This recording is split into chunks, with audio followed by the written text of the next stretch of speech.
Bienvenido a Casa sobre la Roca, Iglesia Cristiana Integral. Queremos que conozcas a Jesús y que ese encuentro transforme tu vida por completo. El 2018 es el año de la Reforma Integral y hoy Dios tiene un mensaje especial para ti. Es tiempo de disponer tu corazón. Bienvenido. Y hoy quiero hablarles de un tema que se llama libre de la culpa. Dígale al que tiene a su lado: Dios te quiere libre de la culpa. Muchas veces nos ocurre que venimos al Señor, Dios nos hace nuevas criaturas, somos nuevos en Él, el Señor perdona nuestros pecados, lo buscamos a Él de todo corazón y a veces vienen pensamientos de que como si Dios no nos hubiera perdonado. Y en muchas ocasiones la embarramos, pedimos perdón a Dios, pero seguimos con culpa. Uno de los pasos para recibir una completa sanidad es poder vivir libres de la culpa. Amén. Dígale al que tiene a su lado: Dios te hizo libre de la culpa. Ya Él pagó un precio por tu culpa. Aquel que era inocente se hizo culpable para que tú y yo fuéramos libres de la culpa. Amén. Entonces, cuando usted vea a una persona que lucha con la culpa, usted dígale: ya hubo uno que inocente pagó por tu culpa. Que eso fue lo que hizo Jesús por todos nosotros. Entonces recordamos una vez más que todo proceso de sanidad interior requiere una verdadera conversión. ¿Me pueden ayudar con la imagen? Un deseo real por ser sanado y un compromiso con el proceso de sanidad. Una convicción real por creer lo que dice la Biblia y una reflexión sincera guiada por el Espíritu Santo. Y vámonos por favor al Antiguo Testamento en la Nueva Versión Internacional, al libro de Zacarías, que es uno de los libros de los profetas menores, es de los últimos libros del Antiguo Testamento, y vamos a leer el capítulo 3 del versículo 3 al 7. A ver qué dice. Zacarías 3, versículo 3 al 7, ¿qué dice? Josué estaba vestido con ropas sucias. Josué era un sacerdote. ¿Y cómo estaba vestido? Estaba vestido con ropas sucias. Y dice que estaba en presencia del ángel. Así que el ángel les dijo a los que estaban allí, dispuestos a servirle. ¿Qué les dice? Quítenle las ropas sucias. Quítenle las ropas sucias. Y a Josué le dijo: como puedes ver, ya te he liberado de tu culpa, y ahora voy a vestirte ¿con qué? Con ropas espléndidas. Es decir, que si tú luchas con la culpa, Dios te promete hoy que va a darte ¿qué? Ropas espléndidas. Amén. Eso es para usted hoy. Entonces dije yo: póngale también un turbante limpio en la cabeza. El turbante, ¿dónde se pone el turbante? En la cabeza. Entonces, mire lo que dice aquí. Y le pusieron en la cabeza un turbante limpio. Entonces, lo primero que Dios quiere limpiar en nosotros para que seamos librados de la culpa es que nuestros pensamientos. Mientras tengamos pensamientos sucios en nuestra mente, para nosotros va a ser muy difícil asimilar el hecho de que Dios ya nos libró de la culpa. Mientras estemos luchando con pensamientos que nos descalifican, que nos condenan, que nos acusan, y no asimilemos la verdad de Dios y llevemos todo pensamiento cautivo para que se someta a Cristo, entonces vamos a seguir siendo esclavos ¿de qué? De la culpa. Pónganle también un turbante limpio en la cabeza. Y le pusieron en la cabeza un turbante limpio y lo vistieron mientras el ángel del Señor permanecía de pie. Luego el ángel del Señor le hizo esta advertencia a Josué. ¿Qué le dice a Josué? Así dice el Señor Todopoderoso: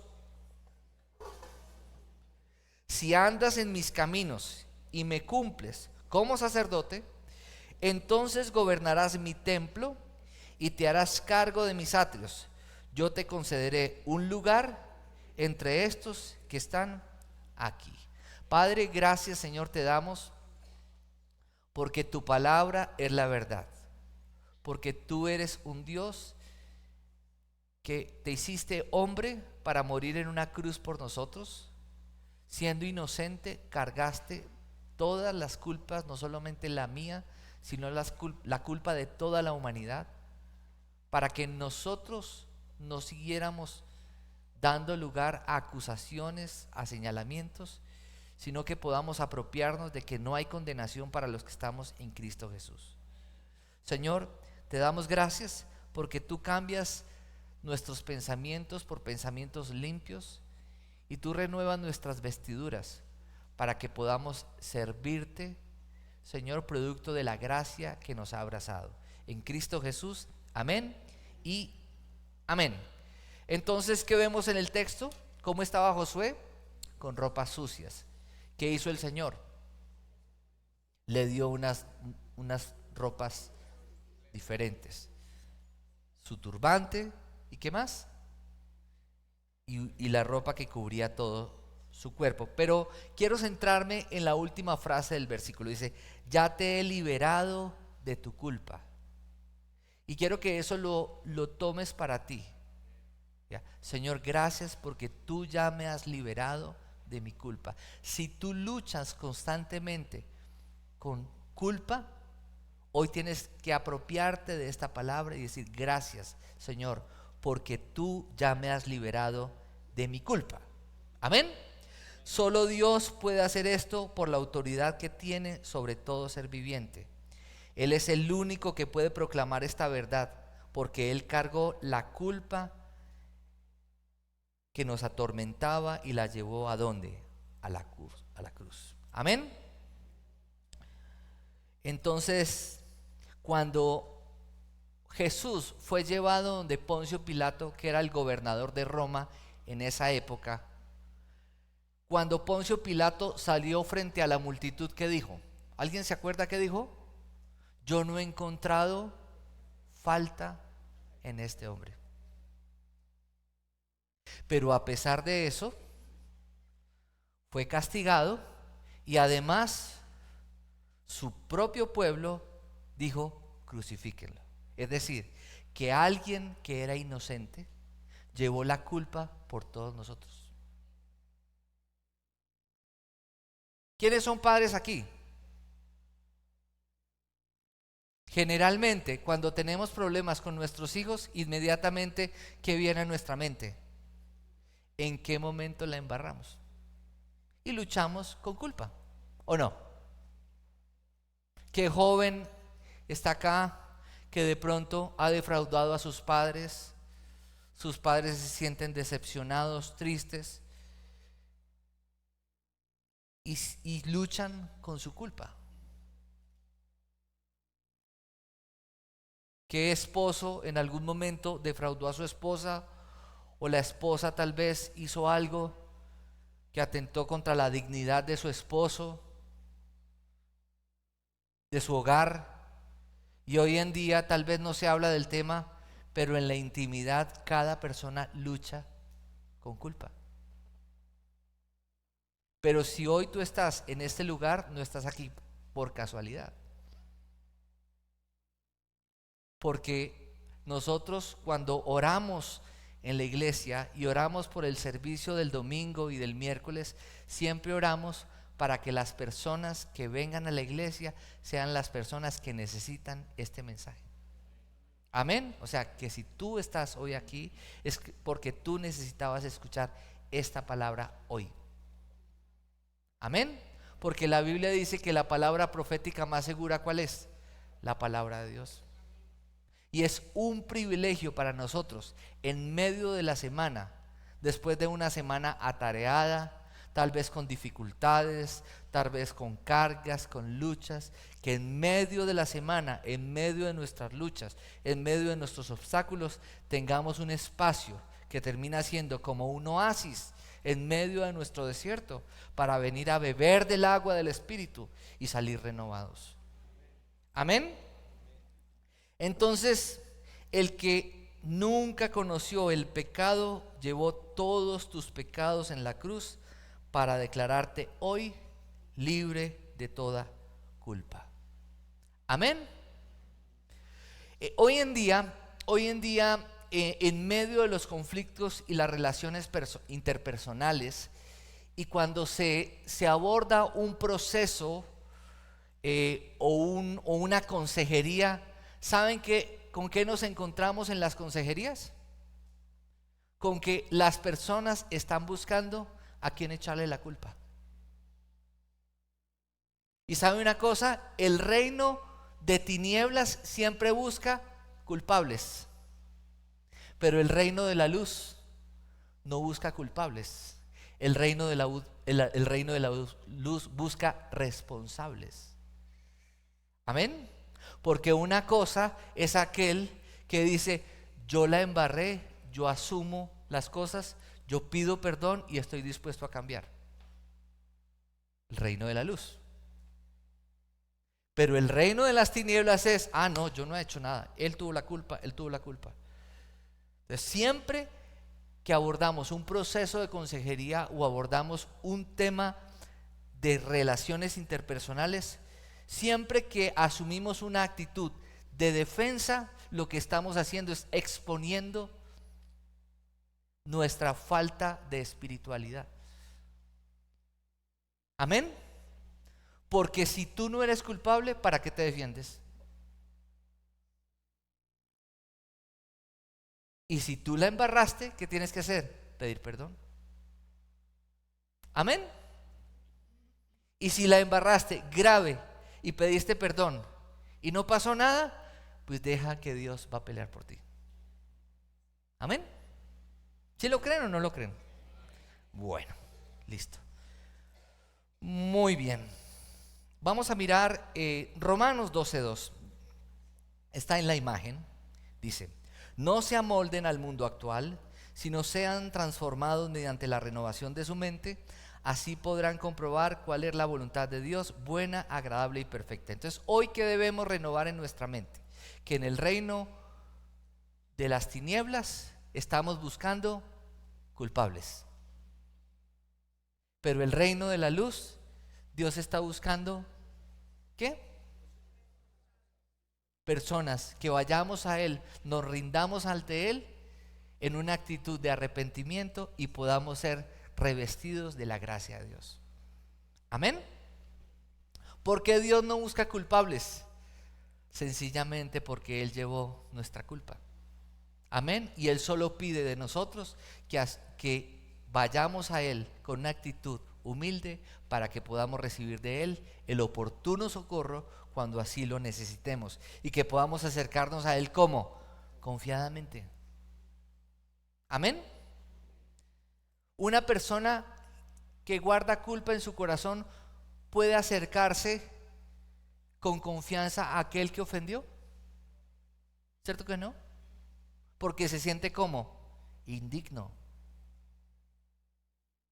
Y nosotros podemos hoy en día acercarnos a Dios según su promesa, por indignos que nos sintamos, pero con la seguridad de saber que en la cruz Él ya pagó por lo que hicimos. Amén. Muy bien. Dice Hebreos 10, 14 al 18, si lo podemos proyectar en las pantallas. Hebreos 10, 14 al 18 dice: porque con un solo sacrificio ha hecho perfectos para siempre a los que está santificando. También el Espíritu Santo nos da testimonio de ello. Primero dice: este es el pacto que haré con ellos después de aquellos días, dice el Señor. Pondré mis leyes, ¿en dónde?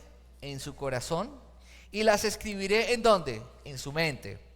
Después añade: y nunca más me acordaré de sus pecados y maldades. Y cuando estos han sido perdonados, ya no hace falta otro sacrificio por el pecado. Entonces, mirando la cartilla, recordando la cartilla de los pasos hacia la libertad en Cristo, dice en la cartilla Neil Anderson que no es que Dios sufra de amnesia, que al Señor se le olvidaron los pecados. No, simplemente que los pecados, al ser perdonados por Él, Dios no va a tomar en cuenta nuestros pecados, como si estuviera condicionándonos para recibir de Él su amor. Debemos deleitarnos en el perdón que Dios nos ofrece. Esto no significa que tomemos el pecado a la ligera. Somos conscientes de que hemos pecado y le hemos fallado. Esto hace que sintamos que no merecemos el amor y el perdón de Dios, y que es verdad, no lo merecemos. Pero aunque no lo merecemos, Dios nos amó y nos perdonó. Y dice la Escritura en Jeremías que con amor eterno Dios nos amó. Desde la eternidad, Él ya nos ama. Entonces, ¿qué recordamos nosotros? Que Dios ama al pecador, pero Dios que aborrece el pecado. El problema de Dios no es con nosotros como personas. El problema de Dios es con la falta nuestra. Que no es que lo perjudique a Él, no. Él nos ama tanto que Él aborrece nuestro pecado. ¿Por qué? Porque Él no quiere que nosotros suframos. Porque como lo hemos dicho en repetidas ocasiones, el pecado afecta nuestra relación con Dios, el pecado nos autodestruye y el pecado afecta nuestra relación con aquellas personas que nos rodean. Diga, Dios ama al pecador, pero aborrece el pecado. Entonces, la Escritura dice que Dios muestra su amor para con nosotros enviando a su Hijo, aunque éramos pecadores. Tenemos que recordar siempre que Dios nos ama aunque aborrece nuestro pecado. Cuando no entiendes que eres amado a pesar de lo que has hecho, vas a vivir lleno de culpabilidad. Entonces, cuando nosotros estamos llenos de culpa, es porque aún no hemos asimilado cuánto amor Dios ha dispensado a nosotros. La culpa nos paraliza, nos roba el gozo y frena nuestro desarrollo espiritual. Pero ¿qué leímos nosotros en Zacarías capítulo 3? Que el Señor ha llevado ¿qué? Nuestra culpa. Nos ha liberado de la culpa. Entonces cada vez que vengan pensamientos que nos acusan, que nos llevan a situaciones de las cuales no nos sentimos orgullosos por las faltas que hayamos cometido, que decimos, Señor, tú ya me perdonaste. Me siento mal por lo que hice, pero tú ya me perdonaste. Tú ya me libraste de la culpa. Y tu amor y tu sangre derramada en la cruz ha cubierto mi pecado. Y me levanto y sigo adelante. Amén. Muy bien. Vamos a repetir esta oración. Dios, hay circunstancias en mi vida en las que he infringido tus mandamientos y como consecuencia ha venido dolor y culpa sobre mi vida. Tengo recuerdos que me atormentan, experiencias vividas que no he podido olvidar a pesar del tiempo transcurrido. Quisiera poder volver atrás y cambiar lo que hice mal, pero yo sé que eso no es posible. Jesús, lo que sí puedo y quiero hacer es apropiarme de tu perdón y renunciar a toda culpabilidad. Te doy gracias por darme toda la libertad de mi pasado y poder descansar en la verdad de tu perdón. En el nombre de Jesús, amén y amén. Una persona en una oportunidad cometió una falta muy grave. Y la persona se convirtió al Señor, pero a pesar de haberse convertido al Señor, seguía esclavo de la culpa. Y aunque él venía a la iglesia y oraba y adoraba a Dios, él seguía esclavo de la culpa. Y cada vez que era confrontado con situaciones en donde traía a la memoria lo que él había hecho, él se culpaba a sí mismo y él decía, Señor, lo que hice fue tan grave que tal vez tú no me has perdonado. Yo creo que lo que tú hiciste no alcanzó a que mi falta tan grave limpiara lo que hice. Y este hombre vivía todo el tiempo acusándose y acusándose. Y un día se puso de rodillas, oró y le dijo, Señor, no puedo más, te entrego esto. Y se acostó a dormir. Y mientras dormía tuvo un sueño. Y en el sueño era como un álbum de fotos. Para los que no saben qué es un álbum de fotos, se los voy a describir. Hoy en día es esto, en un iPad. En mi época era un libro donde la gente tomaba fotos con una cámara grande, revelaba uno el rollo, imprimía las fotos, valían mucha plata y muchas fotos se perdieron seguramente. Y uno escogía, no era como hoy que uno toma 10 fotos, escoge la más bonita y la imprime. En esa época usted tomaba fotos y se perdía, y el rollo era de 24, de 36, de 12 y se perdían. Listo, entonces este hombre, ya me entendieron lo que les estoy diciendo. Supongamos, bueno, para los de esta generación, él se acostó a dormir y se soñó que en un iPad veía las fotos de toda su vida. Los que son de mi generación, entonces un álbum de fotos. Y pasaba el álbum de fotos donde en las fotos aparecía la mamá en embarazo de él. Cuando él nació, cuando fue creciendo, cuando aprendió a gatear, cuando aprendió a caminar, cuando aprendió a montar en bicicleta, y listo, y fue creciendo, y fue creciendo, y fue creciendo. Y en el momento que llegó a la niñez, a la adolescencia, y fue creciendo, y cuando llegó al momento de la falta, esa página del álbum estaba en blanco. Y siguió adelante y la vida continuó. Y a pesar de allí, todas las fotos que veía eran fotos alegres, coloridas. Cuando él se despertó, él entendió. Se despertó, se puso de nuevo de rodillas y dio gracias a Dios. Otra vez hay una ilustración. Hay una ilustración de un joven que dejó su casa, algo parecido a la parábola del hijo pródigo, y dejó su casa, y frente a su casa pasaba el tren, y había un árbol muy grande, y por ahí pasaba el tren, y él dejó su familia, dejó su casa, hizo lo que no debía hacer, se fue por muchos años, y llegó en un momento de su vida donde él dijo: no, yo tengo que volver y pedir perdón a mi papá, porque lo que hice fue grave y esto ha sido una causa de mucho dolor para mi familia. Y él llamó a su papá y le dijo: papá, y el papá se puso muy contento, y le dijo: claro, aquí te esperamos. Y le dijo él: pero yo te pido un favor, que si todavía está el árbol al lado de la casa, de donde se ve desde el tren, donde se ve desde el tren, yo te pido que como señal de que tú me has perdonado, tú pongas un pañuelo blanco en el árbol.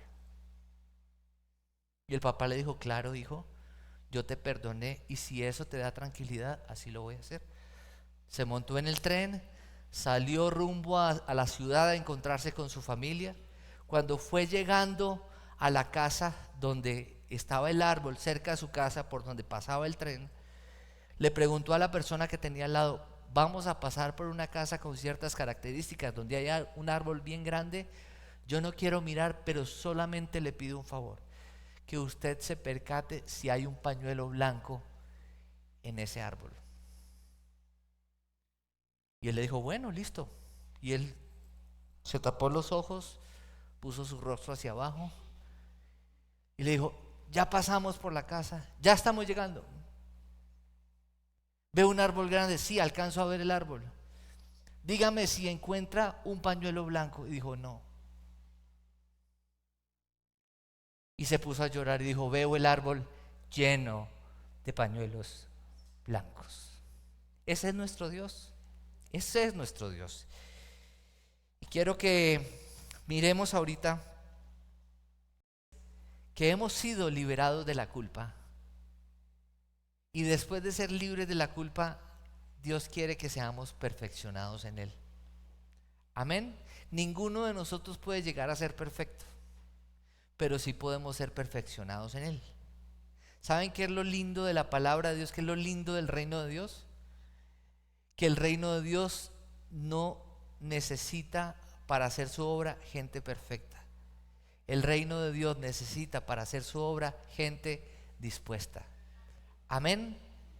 Es por eso que el apóstol Pablo, semejante personaje, fundador de la civilización cristiana occidental, dice en medio de sus luchas, dice: entonces cuando soy débil, soy fuerte. Y tu poder se perfecciona en mi debilidad. En el mundo, nuestro pensamiento es que entre más fuertes nos mostremos, más éxito vamos a tener. Pero en el reino de Dios, entre más débiles nos mostremos frente a Dios y nuestra necesidad de Él, más fuertes vamos a ser para poder enfrentar los problemas que tenemos que asumir. ¿Cuánto necesitamos nosotros aprender del Señor? Primera de Tesalonicenses 5, 23, 24, proyectémoslo en las pantallas, por favor. Muchas gracias. ¿Qué dice? Que Dios mismo, el Dios de paz, lo santifique por completo y conserve todo su ser, espíritu, alma y cuerpo, irreprochable para la venida de nuestro Señor Jesucristo. El que los llama es fiel, así lo hará. Amén. Entonces, Dios enfatiza en este texto que la obra santificadora en nuestra vida solo puede producirse por medio de la obra de Cristo. Nadie puede santificarse por sí mismo. No, entonces yo me voy a un lugar solitario a santificarme. Muchos hoy en día, personas y grandes empresarios y personas que tienen deseo de estar en un nivel de santificación en su vida de manera errada, lo que hacen es venden todo lo que tienen y se van para un lugar solitario para santificarse. Y desde luego hay situaciones y hay momentos en nuestra vida donde nosotros tenemos que apartarnos para buscar la presencia de Dios. Pero nosotros no somos santificados viviendo apartados de la gente. Porque el cristianismo, ¿qué nos enseña? El cristianismo nos enseña a vivir en sociedad. Es decir, que Dios va a utilizar a las personas para que en medio de nuestro diario vivir, en las circunstancias difíciles, en nuestros problemas, ahí mismo también nosotros seamos santificados. Amén. Porque si usted está aislado de la sociedad, entonces usted ¿para qué pide amor? Para amar a la gente. Si no pelea con nadie, no se enfrenta con nadie, nadie se le atraviesa en el carro, usted con usted, ¿cierto?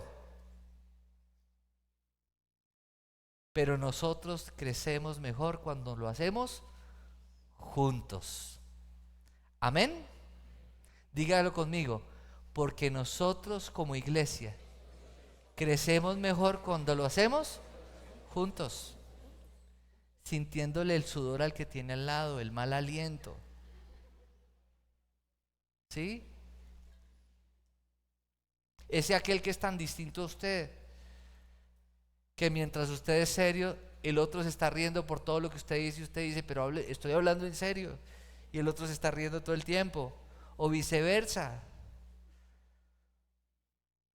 O cuando usted se tiene que enfrentar con una situación donde usted está rodeado de un tacaño y a usted le molesta, o usted es tacaño y el otro no es tacaño y a usted eso le molesta. Aún en esas circunstancias Dios las utiliza también para que nosotros seamos santificados. Amén. Porque Dios nos llama a ser irreprensibles, libres de contaminación en todas nuestras áreas, viviendo una vida en comunidad. Amén, porque ¿cómo podemos ser relevantes y cómo nuestros actos pueden ser influyentes en otros si estamos apartados de la gente?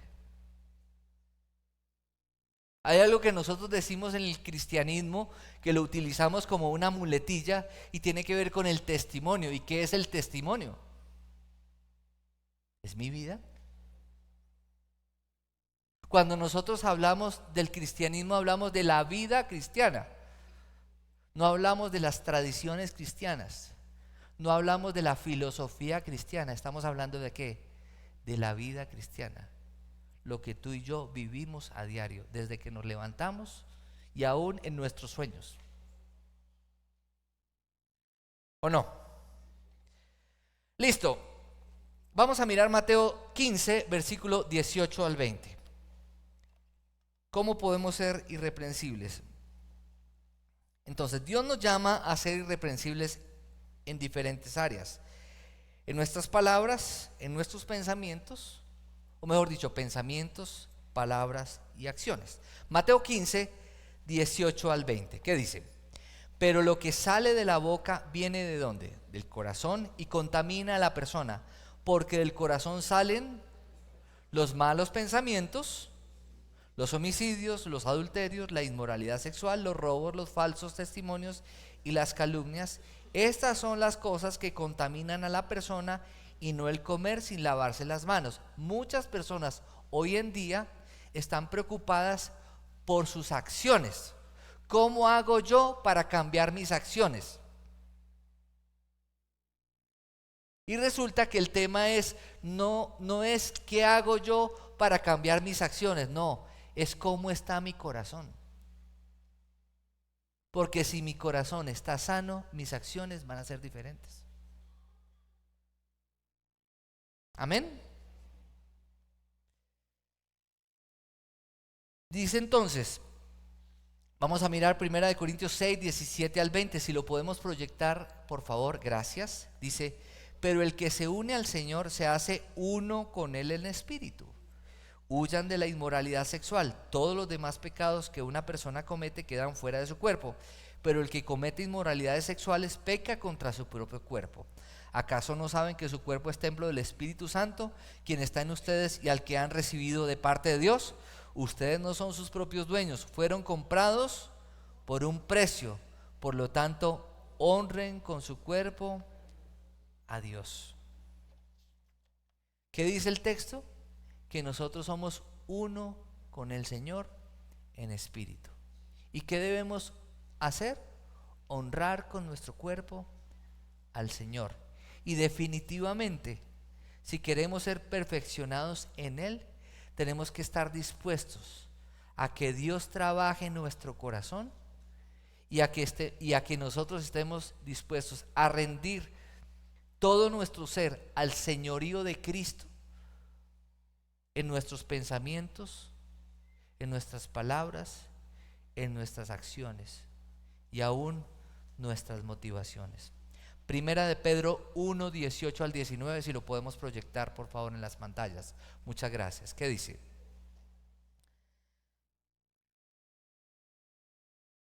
Como bien saben, ustedes fueron rescatados de la vida absurda que heredaron de sus antepasados. Yo creo que todos, de una u otra manera, hemos replicado cosas de nuestros antepasados, ¿o no? Es más, en algunos casos, mi papá era una persona que le gustaba mucho el alcohol. Cuando yo no era cristiano, yo decía, yo sufrí porque mi papá tomó alcohol e hizo cosas dolorosas. ¿Y yo qué dije? Cuando yo sea grande, yo no quiero ser como mi papá. ¿Y saben qué pasó? ¿Saben qué pasó? ¿Saben qué hice? Tomar trago. Después, cuando fui cristiano, ya Dios me había perdonado y me había hecho una nueva criatura, pero aún siendo cristiano, habían costumbres que traía yo que eran malos hábitos, cosas buenas de mi familia sí, de mi papá y de mi mamá y de mis abuelos, cosas buenas, pero también cosas malas. Y es ahí donde uno tiene que decir, Señor, tú me rescataste de la vida absurda que heredé de mis antepasados. Es decir, que yo no tengo por qué seguir la misma tara que heredé de mis antepasados, porque ya hay una promesa. ¿Y cuál es esa promesa? Que yo ya fui libre de eso. ¿Y qué dice? El precio de su rescate no se pagó con cosas perecederas como el oro o la plata. Muchas veces hay personas que son tacañas porque sus papás fueron tacaños. O hay personas que son botaratas porque sus papás fueron tan tacaños que dijo, entonces yo voy a hacer todo lo contrario. Pero toda su vida gira en torno al dinero y a los recursos. Y ni lo uno ni lo otro es bueno. Nosotros tenemos que ser libres. Amén. Porque esa es la promesa del Señor. ¿Qué dice después? Sino con la preciosa sangre de Cristo, como de un cordero sin mancha y sin defecto. Entonces, vamos a orar lo siguiente. Señor, te pido perdón por haber pecado contra ti. Perdóname por haberme contaminado. Tú sabes y tú conoces mi corazón. Señor, te pido perdón por porque he dado lugar en mis pensamientos a cosas impuras. He dado lugar en mis pensamientos a cosas que no te honran. He dado lugar en lo que hablo a palabras que no edifican, a comentarios, a discusiones, a chismes, a juicios que lo que hacen es dividir a otros. Yo te pido perdón, y te pido perdón también porque muchas veces mis acciones no han sido coherentes con lo que tú me has enseñado en tu palabra. Y yo te pido perdón y te agradezco, Jesús, que me proveas de todo lo que necesito para andar en santidad. Te doy gracias, Jesús, por recordarme que hoy puedo tener mi mirada en ti, vencer la tentación y apartarme de lo que me contamina. Hoy puedo descansar en ti, recibir de ti, obedecerte y servirte con todo mi corazón. Yo sé, Jesús, que en ti vivo, soy y me muevo. Gracias por morir en la cruz por mí y por darme la oportunidad de tener un nuevo comienzo. Reconozco que he sido lavado por tu preciosa sangre y que no estoy solo en mi caminar contigo, sino que es tu Espíritu Santo el que me capacita para vivir la vida cristiana. En el nombre del Señor Jesucristo. Amén y amén. Sabemos que Dios llegó a tu corazón con una palabra especial. Repite en voz alta después de mí esta sencilla oración. Amado Jesús, te doy gracias. Reconozco que soy pecador, pero también reconozco que tú, Jesús, eres Dios, que te hiciste hombre, moriste y resucitaste. Te abro la puerta de mi corazón. Haz de mí la persona que tú quieres que yo sea. Te recibo ahora mismo como mi Señor y mi Salvador. En Cristo Jesús. Amén. Si acabas de hacer esta oración, la palabra de Dios dice que naciste de nuevo, que eres una nueva persona. Te invitamos a dar el siguiente paso en tu proceso. Somos una iglesia de amor y queremos acompañarte y ayudarte en esta nueva vida. Ingresa a www.casarroca.org. Conéctate, crece, sirve. Seguimos en contacto.